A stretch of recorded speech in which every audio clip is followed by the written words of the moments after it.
389장 찬양하십시다.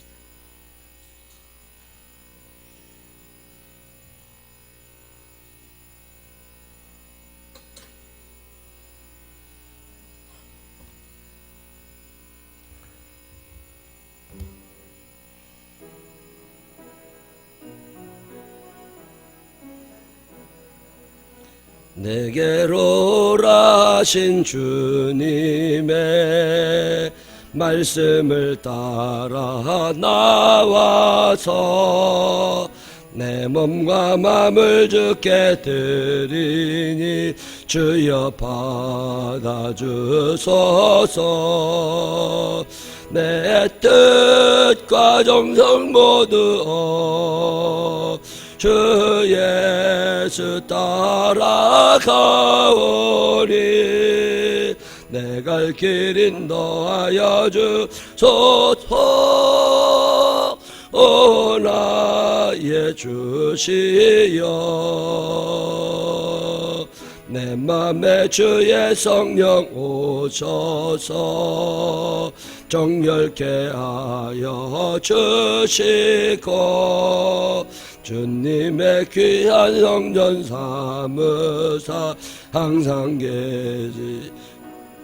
계시어서 나 주님 힘써 섬기며 늘 충성하며 살리리.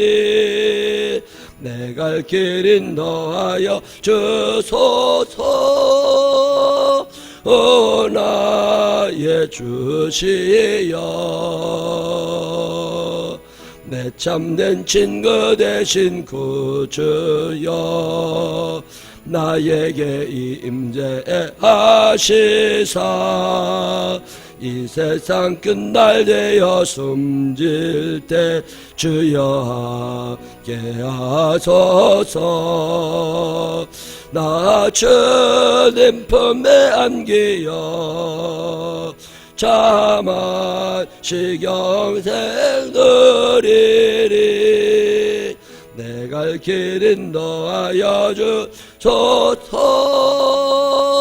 오 나의 주시여. 잘 모르시는 찬양이죠. 내가 처음 해보는 찬양인 것 같아요. 어디서 이 찬양 같이 불렀는데 참 은혜가 돼서 같이 해보십시다. 우리 389장 한 번만 더 해보십시다. 오늘 청평남리교회 이두봉 목사님이 오시는데 일찍 와서 다른 교회 가서 기다리고 계시죠. 그래서 지금 모시러 가셨어요.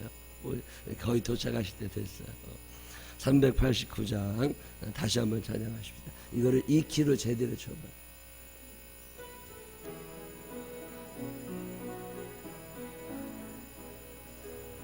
내게로 오라신 주님의 말씀을 따라 나와서 내 몸과 마음을 주께 드리니 주여 받아주소서.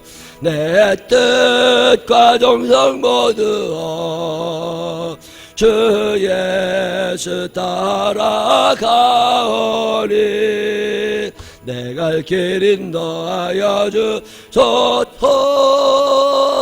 오 나의 주시여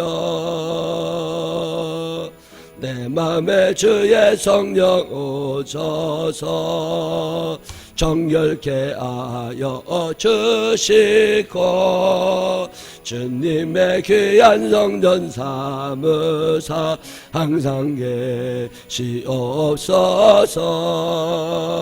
나 주님 힘써 섬기며 늘 충성하며 살리리.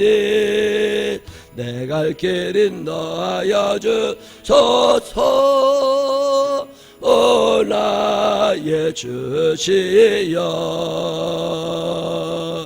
내 참된 친구 되신 구주여 나에게 임재하시사 이 세상 끝날 되어 숨질 때 주여 하소서. 나 주님 품에 안기어 자만 시경생 누리리. 내 갈 길 인도하여 주소서. 오 나의 주시여. 내게로 오라신 주님의 말씀을 따라 나와서 내 몸과 마음을 주께 드리니 주여 받아주소서. 내 뜻과 정성 모두 주의 수 따라가오니 내 갈 길 인도하여 주소서. 오 나의 주시여. 내 맘에 주의 성령 오셔서 정결케 하여 주시고 주님의 귀한 성전 삼으사 항상 계시옵소서. 나 주님 힘써 섬기며 늘 충성하며 살리리. 내 갈 길 인도하여 주소서. 오 나의 주시. 내 참된 친구 되신 그 주여 나에게 임재하시사 이 세상 끝날 되어 숨질 때 주여 함께 하소서. 나 주님 품에 안기어 자만 시경생 누리리. 내 갈 길 인도하여 주소서. 오 나의 주시여. 아멘. 오늘 우리에게 주신 하나님 말씀 역대상 21장 8절로 17절인데 미리 읽겠습니다. 역대상 21장 8절로 17절입니다. 제가 한 절, 여러분이 한 절 함께 교독하시겠습니다. 다윗이 하나님께 아뢰되 내가 이 일을 행함으로 큰 죄를 범하였나이다. 이제 간구하옵나니 종의 죄를 용서하여 주옵소서. 내가 심히 미련하게 행하였나이다 하니라.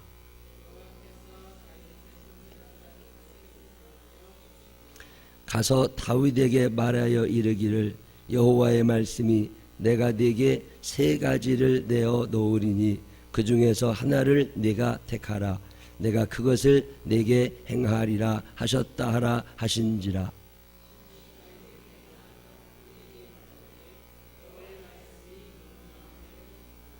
혹 3년 기근이든지 혹 네가 석 달을 적군에게 패하여 적군의 칼에 쫓길 일이든지 혹 여호와의 칼 곧 전염병이 사흘 동안 이 땅에 유행하며 여호와의 천사가 이스라엘 온 지경을 멸할 일이든지라고 하셨나니 내가 무슨 말로 나를 보내신 이에게 대답할지를 결정하소서 하니.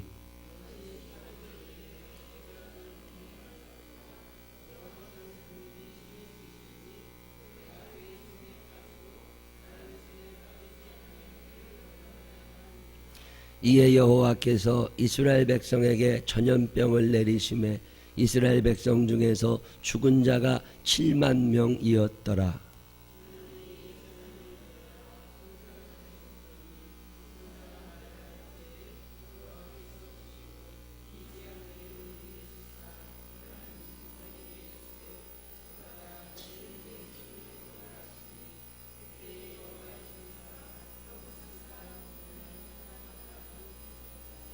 다윗이 눈을 들어 보매 여호와의 천사가 천지 사이에 섰고 칼을 빼어 손에 들고 예루살렘 하늘을 향하여 편지라. 다윗이 장로들과 더불어 굵은 배를 입고 얼굴을 땅에 대고 엎드려 하나님께 아뢰되 명령하여 백성을 계수하게 한 자가 내가 아니니까 범죄하고 악을 행한다는 곧 나이니이다. 이 양 떼는 무엇을 행하였나이까? 청하건대 나의 하나님 여호와여 주의 손으로 나와 내 아버지의 집을 치시고 주의 백성에게 재앙을 내리지 마옵소서 하니라. 아멘. 우리 청평감리교회 이두봉 목사님 오셨는데 우리 교회가 연회 주소록에 그 주소가 다 나와 있는데 우리 교회 주소가 거기 잘못 나와 있어요. 그래가지고 내비게이션 치고 오시는 분들이 더러 길을 잘 못 찾으셔요. 오늘 저 멀리서 이 새벽에 여러분에게 하나님의 말씀을 전하시려고 우리 목사님 오셨어요. 제가 풍회를 많이 다녀보지만 청평감리교회에 가서 제가 참 받은 은혜가 큽니다. 참 목사님 대단하시다. 요즘에 이런 목사님 참 만나기 쉽지 않습니다. 하나님 앞에서 진실하게 정직하게 공의롭게 성실하게 하나님 말씀대로 살려고 애를 쓰시면서 목회하시는 모습이 참 제 마음에 깊이 와닿아서 오늘 시간에 여러분 앞에 모십니다. 우리 이두봉 목사님 나오셔서 하나님의 말씀 회개의 은혜와 능력 말씀 전하실 때 큰 은혜의 시간이 되시기를 바랍니다. 우리 큰 박수와 할렐루야를 환영합니다. 할렐루야. 기도합니다. 하나님, 여기까지 인도해 주시니 감사합니다. 하나님께서 원하시는 거룩하신 뜻과 섭리가 계시기 때문에 이 종을 여기까지 보내주신 줄 믿습니다. 선한 역사를 위하여 우리가 부름받았은즉 하나님께 영광 돌리는 거룩한 삶을 살게 하여 주옵소서. 성령께서 말씀하여 주옵소서. 예수님의 이름으로 기도하옵나이다. 아멘. 예수님은 제자들과 마지막으로 식사를 하시기 전 12제자의 발을 씻어주셨습니다. 의심 많은 도마의 발을 씻어주었습니다. 의심 많은 도마였지만은 예수님은 도마가 훌륭한 예수님의 복음 증인될 것을 의심하지 않으셨습니다. 저는 지난 주간에 아부다비에 다녀왔습니다. 저는 거기에서 처음으로 도마교회도 있구나 싶었습니다. 인도에 있는 도마교회가 그쪽 지역에 세워져 있었습니다. 예수님은 1시간 후면은 타락한 제사장들과 장로들에게 가서 은 30에 당신을 팔아먹을 가룟유대의 발을 씻어 주었습니다. 예수님은 그의 발을 씻기시면서 어떤 마음이 드셨을까? 첫 번째로, 야 이 자식아, 너 낯짝에 철판이라도 깔았느냐? 내가 어떻게 이 자리에 참석할 수가 있어? 두 번째로, 가룟유다, 이것은 너무하는 것 아니니? 내가 어떻게 이런 마음을 먹을 수가 있어? 세 번째, 하나님 아버지, 유다의 마음에 사탄에 들어가지 않도록 도와주옵소서. 지금은 마음이 약하고 돈 욕심에 따라서 나를 팔아먹어도 하나님께서 저의 마음 가운데 회개의 마음을 허락하여 주옵소서. 예수님은 맨 나중에 베드로의 발을 씻겨 주었습니다. 베드로가 맨 나중에 발을 씻은 것은 어째서 선생님이 나의 발을 씻어줄 수 있다?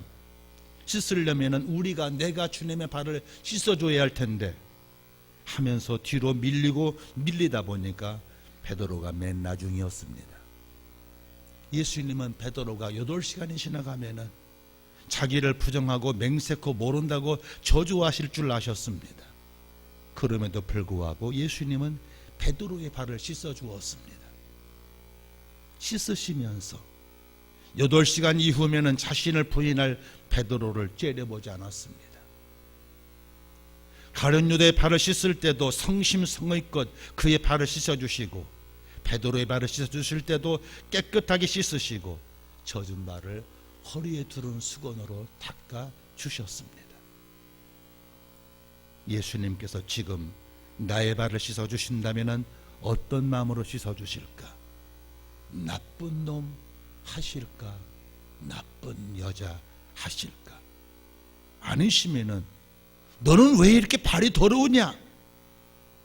지난 주간에도 내가 깨끗하게 주었는데 세상에서 어떻게 놀았기 때문에, 세상 어디서 놀았기 때문에, 어디에 있었기 때문에 이렇게 발이 더러워? 어떤 마음을 가지고 주님은 나의 발을 씻어주실까? 중요한 것은 지금 이 시간도 주님은 우리 가운데 함께하고 있음을 믿습니다. 이쁜 발이든지 못생긴 발이든지 살이 통통한 발이든지 삐쩍 말라버린 발이든지 아픈 발이든지 건강한 발이든지 주님은 이 시간에도 죄송한 마음으로 주님께 발을 살며시 내미는 나의 발을, 우리의 마음을, 우리의 더러워진 영성을 그의 보혈로 닦아 주실 줄 믿습니다. 가룟 유다는 예수님께 발을 씻음 받지 않았기 때문에 서운해서 예수님 판 것 아닙니다. 베드로가 예수님을 3번이나 부정한 것은 다른 사람의 발보다 자신의 발을 씻으면서 핀잔 주어서가 아닙니다. 12 제자 모두 사랑으로 인자하게 우리들이 주님 앞에 정성된 예배를 드리는 그러한 마음을 가지고 12 제자의 발을 씻어 주었습니다. 그리고 우리들이 발을 내밀 때마다, 부정하고 거짓되고 이기적인 마음을 열어 보일 때마다 지금도 주님은 우리의 발을, 우리의 마음을 씻어 주시는 줄 믿습니다. 어떻게 이러한 사랑을 하실 수가 있을까? 매달, 매주간, 매일, 매시간 주님께 나와서 나의 발을 내밀 때마다, 나의 마음을 열어 보일 때마다 주님은 그 거룩한 사랑을 가지고, 그 깊으신 사랑을 가지고 우리의 발, 우리의 마음을 씻어주시고 계십니다. 우리는 겉따르고 속따를 수 있습니다. 하지만 주님은 그렇지가 않습니다. 미워하는 마음을 감추고 억지로 마지못해서 가룟 유다 앞에서, 베드로 앞에서 정성껏 그들의 발을 씻으신 것은 아닙니다. 참으로 그들을 사랑하였기 때문입니다. 지금도 우리의 더러워진 발과 마음을 열어 보일 때마다 참으로 불쌍해서 우리의 마음을 씻어 주시는 줄 믿습니다. 그런데 이러한 사랑과 은혜를 받고 가룟 유다는 예수님을 팔아먹었습니다. 베드로는 예수님 모른다고 3번이나 맹세코 부정합니다. 왜 그랬을까요? 유다는 돈에 대한 욕심 때문에 자기 생각대로 정치적인 지도자가 되지 않았다는 예수님께 실망하셨을 것입니다. 베드로는 위기의식 속에서 그렇게 사랑을 주었던 스승이 죽어가는 그 순간, 사람의 친구를 위하여 목숨을 버리면 이보다 더 큰 사랑이 없다고 하신 그 예수님이 친구로서, 친구인 자기를 위하여서 죽어가는 그 순간 먼 발치에서 그 친구를 맹세코 모른다고 부정하고 있습니다. 그 뒤 2 사람의 인생은 판에게 달라졌습니다. 유다는 사사라에서 죽고 베드로는 심하게 통곡하고 회개하여서 초대교회의 야긴과 같고 보아스와 같은 거룩한 중력이 되었습니다. 베드로와 유다의 차이가 어디 있습니까? 회개에 있습니다. 똑같이 부정하고 팔아먹었습니다. 모른 채였습니다. 이기적이었습니다. 못된 사람이었습니다. 지금도 유다처럼, 베드로처럼 자기 이익 앞에서, 위기의식 속에서 예수님을 부정하는 못된 그리스도인들이 있습니다.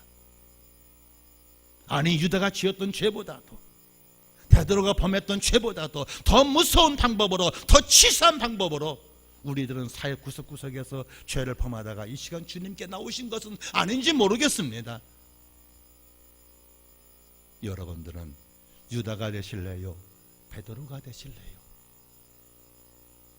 누가 등 떠밀어서 유다가 되라 하지 않습니다. 누가 등 떠밀어서 베드로 되라 하지 않습니다. 그래, 나도 베드로처럼 지난 주간에 세상 속에서 사업하고 직장 다니고 장사하고 많은 사람과의 만남 속에서 주님을 수없이 부인했지만은 씻어주시는 은혜를 믿고, 꾸짖지 않은 은혜를 믿고, 주님 제가 죄인입니다, 제가 못돼 먹었어요 하면은 주님은 우리의 허물을 용서해 주실 줄 믿습니다. 어떤 죄를 지었든지 사제의 은총과 평안과 기쁨을 주신다는 얘기예요. 이것이 회개의 능력입니다. 그리하지 않고 유다와 같이 하나님은 나의 하나님이 아니었어요. 내가 원하는 일은 남편에게도 일어나지 않았고 자식에게도 일어나지 않았어요. 나의 삶은 너무도 메말라 있고 소망이 없어요. 믿음 생활도 기도 생활도 허사였어요. 하나님은 왜 내가 원하는 일은 들어주시지 않고 있지요? 하나님이 나를 버리시면 나도 하나님을 버릴 거예요 하는 사람은 유다처럼 다시 돌이킬 수 없는 죄와 절망의 수렁 속에 빠져버리고 말 것입니다. 우리들 모두에게는 욕심이 끊임이 없고 그러기 때문에 가룟 유다처럼 돌이킬 수 없는 실수도 할 수 있는 게 사실입니다. 그러나 이런 우리들에게 다시금 회개하면 힘 주시고 소망을 주시고 새로운 삶을 주시는 은혜가 있는데 그것이 바로 회개의 은혜인 줄 믿습니다. 어느덧 다윗은 나이가 들어서 80에 가까워졌습니다. 나이 많아지니까 기력이 쇠하고 그러다 보니까 의지도 약하고 꿈도 쇠해져 버렸습니다. 나와 함께 하신 하나님은 나와 이스라엘을 지켜주었지만은 사후에 국가 안위가 걱정이 되었습니다. 아들들은 아버지와 같이 기도하는 사람이 아니었습니다. 하나님을 믿고 따르는 순종의 사람이 아니었습니다. 서로 왕이 되려고 혈투를 벌였고 이쁜 미색을 보면은 이성을 탐하는 아들이었습니다. 하나님은 믿을 수 있어도 자식 놈들을 믿을 수가 없었습니다. 분명한 것은 자신은 죽어가고 있다는 사실이고 대를 이어 누가 왕에 오르든지 하나님을 의지하면 좋으려만 그런 자식이 보이지가 않았습니다. 나라와 민족을 지킬 수 있는 것은 군대뿐이었습니다. 그래서 대장군 요압에게 이스라엘과 유다에서 칼을 차고 싸울 수 있는 군사의 수를 세어보라고 명령합니다. 왕으로서 능히 할 수 있는 일입니다. 통치자로서 사후 국가의 안위가 걱정이 되어서 군사의 수, 병거의 수, 성을 중개축하는 일 등이 있을 수 있는 일입니다. 그러나 하나님을 그동안 신뢰해왔고 하나님의 은혜로 대제국 이스라엘을 이룬 신앙인으로서는 있을 수 없는 불신앙의 일이었습니다. 나라의 안위가 군사의 수에 있는 것처럼 수를 헤아릴 때에 다윗의 믿음은 검은 구름에 가려 있었습니다. 자기 생각이라는 검은 구름은 오늘도 우리의 마음과 생활 깊숙이 들어와 있습니다. 이는 앞에서 말씀드린 것처럼 가룟 유다적인 생각이었고 하나님을 떠난 마음이었습니다. 모든 삶의 수단들을 하나님의 말씀이나 믿음을 등진 채 사람의 수단과 방법이나 계산이나 손실만 따진다면 우리들은 군사의 수를 헤아리는 믿음 없는 다윗이고 내 생각대로 움직여주지 않는다고 언제든지 교회를 떠나는 하나님을 떠나는 위험한 크리스찬이 될 수가 있습니다. 믿음은 그런 게 아닙니다. 하나님의 말씀 가운데 내가 300명의 군사를 가지고 17만 5천 명을 물리쳐 주시겠다 하면은 믿는 것이 믿음입니다. 자생 능력이 되지 않아도 내가 손잡아 줄게, 내가 일으켜 줄게 하면은 믿는 것이 믿음의 사람의 모습입니다. 인생이 푸근하고 사업이 푸근하고 자식이 푸근하도 신앙이 하나님께로 행하는 신앙이 올곧는 것이 그것이 믿음입니다. 친구가 떠나가고 후원자가 등을 돌리고 오랫동안 있었던 거래처가 끊어져도 하나님과의 올바른 관계를 설정하고 유지해 나가는 것이 믿음입니다. 도무지 따낼 수 없는 입찰, 사람의 힘으로나 능으로 할 수 없는 것이라 할지라도 내가 내 영으로 너를 도와줄게 하면은 성령께서 그렇게 말씀하시면은 주님의 말씀에 따라서 배 오른쪽에 그물을 내리는 것이 믿음입니다. 불가능한 홍해가 앞을 가려도 당할 수 없는 신생 기업이나 후발주자가 엄청난 자산과 인력으로 추적해 온다 할지라도 묵묵히 하나님의 지팡이를 내밀어서 불가능이 가능해지도록 기다리는 것이 믿음입니다. 그런데 몸이 늙었다고 나이가 먹었다고 내가 좀 더 젊었어야 하는데 아쉬워하면서 군사의 수를 계수하는 다윗에게는 이 같은 믿음이 보이지가 않았습니다. 몸도 늙었지만 믿음도 늙었습니다. 이런 사람이 있다면 회개해야 됩니다. 몸은 늙어도 믿음은 날로 날로 새로워져야 하는 것이 성경적인 크리스찬의 사고방식이 아닙니까? 하나님을 바라봐야 될 줄 믿습니다. 우리들의 몸이나 믿음은 쇠해질 수 있지만은 하나님은 연약한 자에게, 피곤한 자에게 항상 새 힘을 주십니다. 그렇기 때문에 모세도 갈렙도 여호수아도 눈에 흐리지 않고 총기가 흐르지 않고 청년처럼 살 수가 있었습니다. 다윗은 자신의 불신앙과 범죄 사실을 깨닫지 못했습니다. 하나님께서 깨닫게 해주실 때까지 몰랐습니다. 7절 말씀을 함께 읽어볼까요? 7절입니다. 시작. 하나님이 이 일을 악하게 여기사 이스라엘을 치심해라고 얘기합니다. 다윗을 쳤다는 이야기입니다. 하나님이 손대시니까, 하나님이 우환을 보내시니까 그제서야 다윗이 깨달았다는 말씀인 것입니다. 우리들은 우리의 생각과 삶의 모습이 옳은 줄 알지만 믿음을 떠나고 하나님을 신뢰하지 않는 것이 불법이고 영적인 어리석음이라는 사실을 너무도 모른 채 살고 있습니다. 하나님께서 이런저런 모습으로 간섭해 주지 않으시면 영적인 삶에서 낙오자가 됩니다. 내가 믿는 것 같고 내가 옳은 길을 걷는 것 같지만은 아닙니다. 하나님께서 옳은 길을 제시하고 우리는 여기에 순종할 뿐입니다. 아부다비에 있는데 목사님께서 전화가 왔습니다. 목사님 12월 1일 날 잊지 않으셨죠? 월석교도 제가 부탁해 드렸는데 저에게 오셔서 부흥회도 인도하시는데 하루아침 새벽에도 인도 못할까 섬기자 해서 여기에 왔습니다. 목사님은 주일 오후에 오셔서 호텔에서 주무시고 여기서 같이 예배를 드리자 했지만 성령께서 기뻐하지를 않습니다. 호텔 가지 말라고.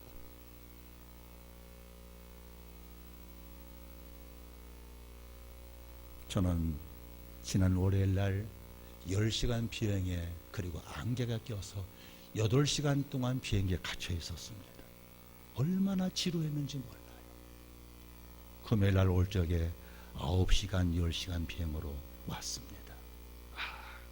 하나님께서 나에게 휴식 시간을 주시는구나 싶었는데 기도했더니 그게 아니더라고요. 너네 집 청평에서 생명나무 교회까지 50분 1시간만 가는데 왜 호텔에 내가 자냐고.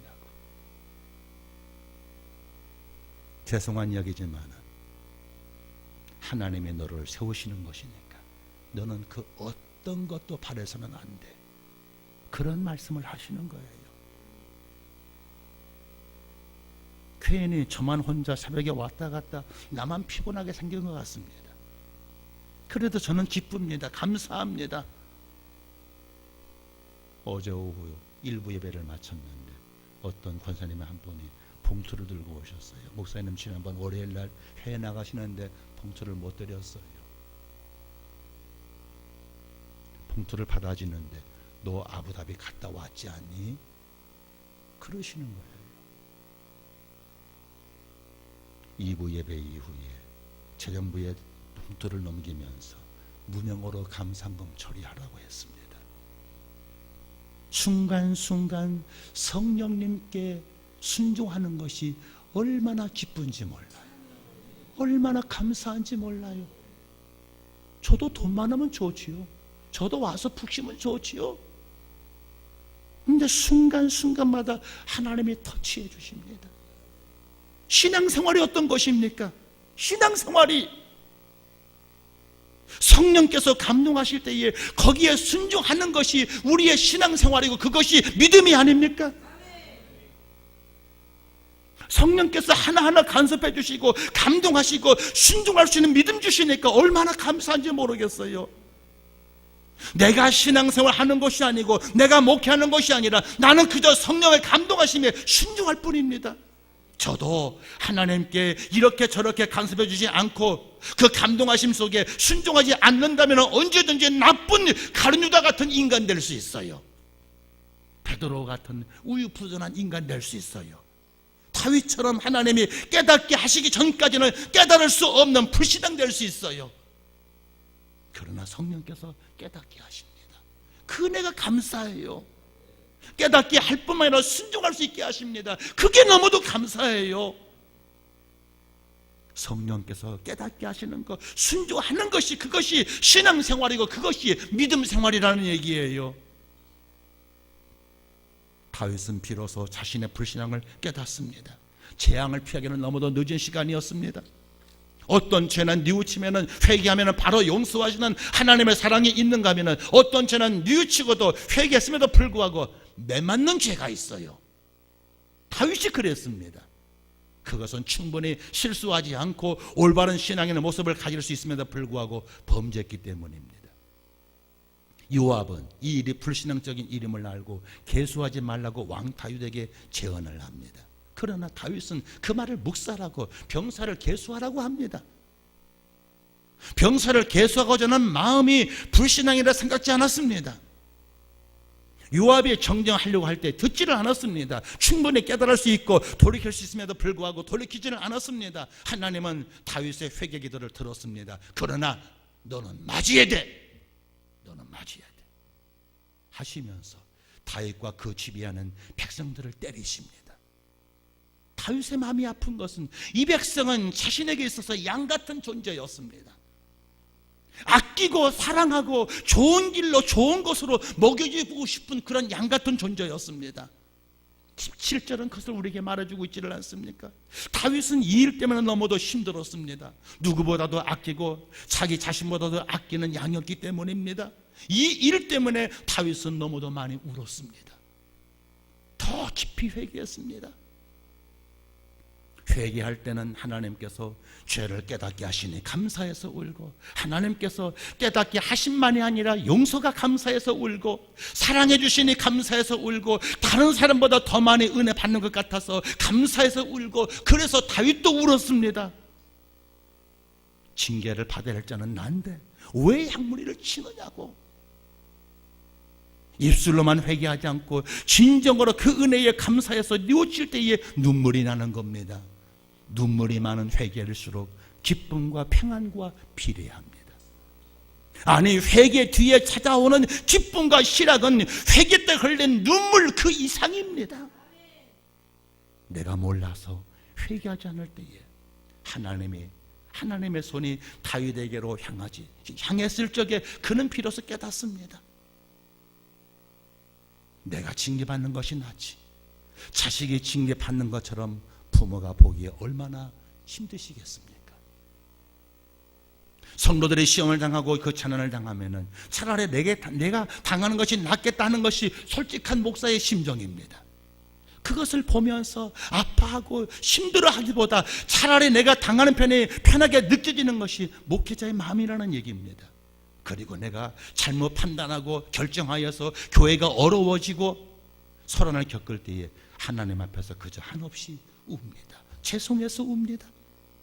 나같이 무식하고 지혜롭지 못한 죄인에게 은혜의 사용 맡긴 것도 감사하고, 못난 인생이지만 지금까지 사용해 주시니 감사하고, 잘못된 판단으로 교회를 어려움에 처하게 했음에도 불구하고 다시 실수하지 말라고 하나님의 교회와 그 사랑스러운 양무리를 맡겨주신 것이 감사해서 웁니다. 우리를 그렇게 비행기에서 시달리고 아부다비에서 선교 현장을 방문하고 금요일날 9시간 10시간 비행으로 집에 왔습니다만, 금요일날 저녁에 섬전에 올라가서 저는 한없이 울었습니다. 잘못한 것 때문에 울었고, 은혜 주심 때문에 울었고, 기뻐서 울었고, 감사해서 울었습니다.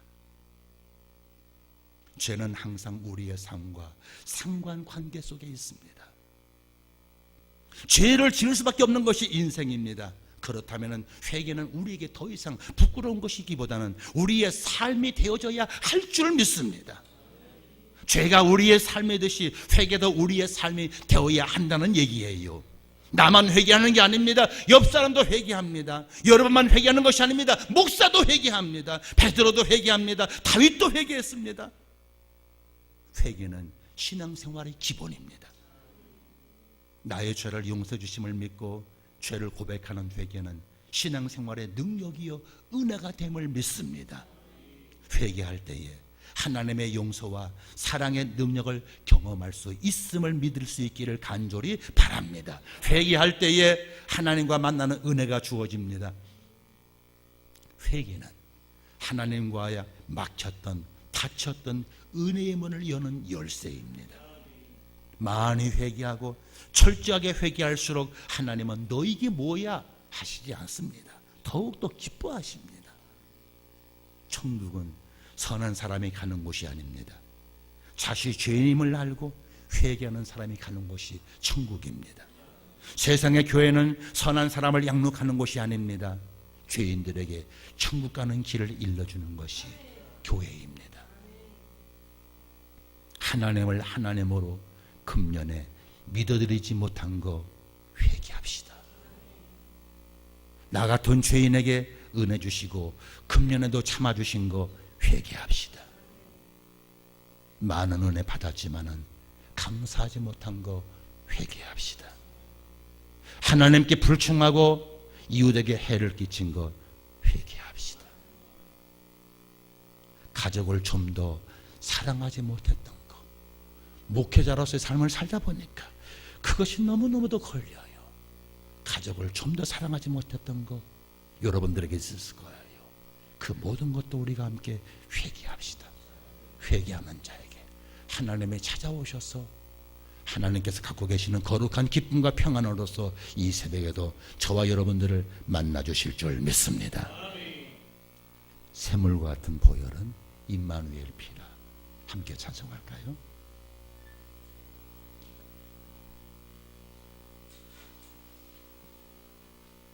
찬송한 다음에 우리 죄를 기억하면서 하나님께 통성기도 하도록 하겠습니다. 샘물 같은 보혈은 258장입니다.